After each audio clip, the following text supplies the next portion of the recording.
जय श्री कृष्णा, राधे राधे। आज मैं आपके लिए गणेश चतुर्थी की व्रत कथा लेकर आई हूँ। इससे पहले आपका मेरे चैनल गोयल अनीशा क्रिएशंस में स्वागत है। हर प्रकार का महात्म्य सुनने के लिए आपसे मेरा निवेदन है कि मेरे इस चैनल को सब्सक्राइब जरूर करिएगा और सभी भक्तजनों को शेयर जरूर करिएगा।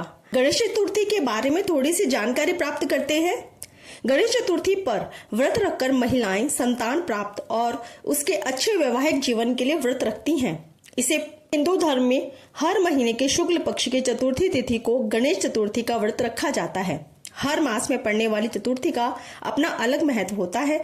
ऐसे ही भाद्रपद मास के शुक्ल पक्ष की चतुर्थी को भी व्रत पड़ता है। इसे संकष्टी गणेश चतुर्थी व्रत के नाम से भी जाना जाता है। इस दिन भगवान गणेश की विधिवत पूजा करने के साथ व्रत रखने का विधान है। इस दिन पूजा करने के साथ व्रत रखने से जीवन के हर एक दुख दूर हो जाते हैं और सुख समृद्धि की प्राप्ति होती है। इस व्रत की कथा सुनने या पढ़ने से लोगों के मन को शांति मिलती है और जीवन में आने वाली कष्ट दूर होते हैं। गणेश चतुर्थी के दिन ब्रह्म मुहूर्त में उठकर सभी कामों से निवृत्त होकर स्नान कर लें।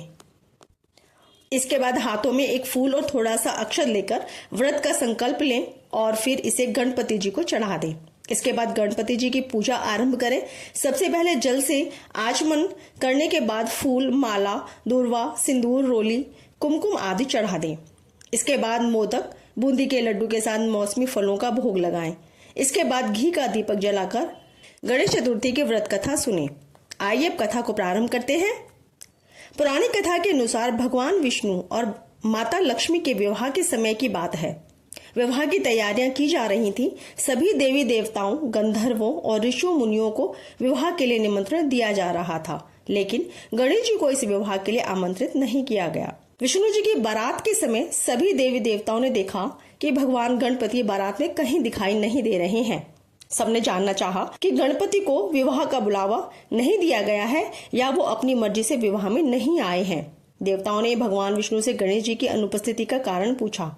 भगवान विष्णु ने उत्तर दिया, भगवान शिव को न्योता दिया गया है, गणेश उनके साथ आना चाहें तो आ सकते हैं।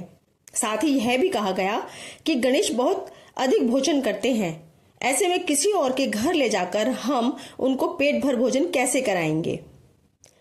उनकी यह बात सुनकर एक देवता ने यह सुझाव दिया कि गणपति को बुला लेते हैं, लेकिन उनको विष्णु लोक की रक्षा में यही छोड़कर चले जाएंगे। इससे न बुलाने की चिंता भी खत्म हो जाएगी और उनके खाने की चिंता भी खत्म हो जाएगी। सबको यह उपाय पसंद आया। गणेश सभी देवताओं के कहने पर वहां रुक गए, लेकिन वो क्रोधित थे। तभी देव ऋषि नारद वहां आए और उनसे बारात में न चलने का कारण पूछा। गणेश ने कारण बताया, साथ ही यह भी बताया कि वो भगवान विष्णु से गुस्सा हैं। देव ऋषि ने गणेश जी को कहा कि बारात के आगे अपने चूहों की सेना को भेजकर रास्ता खुदवा दो, तब सबको आपकी अहमियत समझ आएगी। चूहों की सेना ने गणपति की आज्ञा पाकर आगे से जमीन खोखली कर दी। भगवान विष्णु का रथ वहीं जमीन में धंस गया। बहुत कोशिश करने पर भी कोई भी देवता उस रथ को गड्ढे से ना निकाल सके। देव ऋषि ने देवताओं से कहा कि विघ्नहर्ता गणेश को क्रोधित करने के कारण ऐसा हुआ है, इसलिए अब उन्हें मनाना चाहिए। सभी देवता गणेश के पास पहुंचे और उनका पूजन किया। उसके बाद रथ गड्ढे से निकला, लेकिन उसके पहिए टूट गए थे। फिर से देवता सोच में पड़ गए कि अब क्या करें। पास के खेत से खाती को बुलाया गया।